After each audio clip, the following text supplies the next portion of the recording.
নির্বাচনের ব্যাপারে অ্যাসিওর করতে যে নির্বাচন সঠিক সময়ে হবে এ ব্যাপারে কোনো রকমের দ্বিধা দ্বন্দ্ব থাকা উচিত নয়।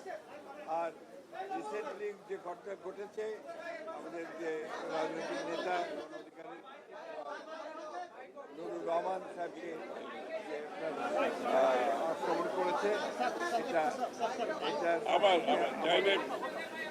আমাদের মতামত আমরা খুব পরিষ্কার করেছি এবং এটা আমরা বলেছি যে এটা অত্যন্ত গহিষ্ঠ কাজ হয়েছে এবং এটা খুব উদ্বেগজনক।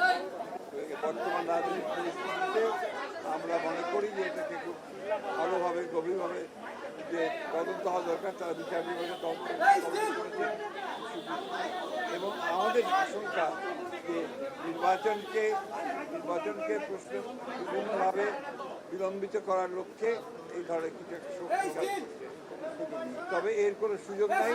নির্বাচন একই সময়ে আমরা যেটা সুযোগ ঘোষণা করা হয়েছে সেই শিডিউলেই নির্বাচন এবং সেটা আমাদের যে প্রধান উপদেষ্টা তিনি সেটাই একই কথা বলেছেন, তিনি আমাদের সঙ্গে একমত। না না কোনো আলোচনা হয়। জামাত ইসলাম তারা বলেছেন যে নির্বাচনের একটি নীলনকশা হচ্ছে এবং তারা স্পষ্ট অভিযোগ করেছেন যে লন্ডনে একটি দলের নেতার সাথে যখন প্রধান উপদেষ্টা বসে নির্বাচনের দিনক্ষণ চূড়ান্ত করেন তখন বোঝা যায় প্রধান উপদেষ্টা একটি রাজনৈতিক দলের প্রতি দুর্বল। এই অবস্থায় সুষ্ঠু নির্বাচন তারা শঙ্কা প্রকাশ করেছেন, আপনারা কি বলবেন? এটা একেবারেই অমূলক। এই জন্যে যিনি প্রধান উপদেষ্টা তার সম্পূর্ণ অধিকার রয়েছে দেশের সবচেয়ে বড় রাজনৈতিক দলের নেতার সঙ্গে তিনি কথা বলবেন। এটা হচ্ছে তার এখতিয়ার, এটা তার নিজস্ব এখতিয়ার এবং সেটা তিনি বলেছেন এবং আলোচনা ফলপ্রসূ হয়েছে।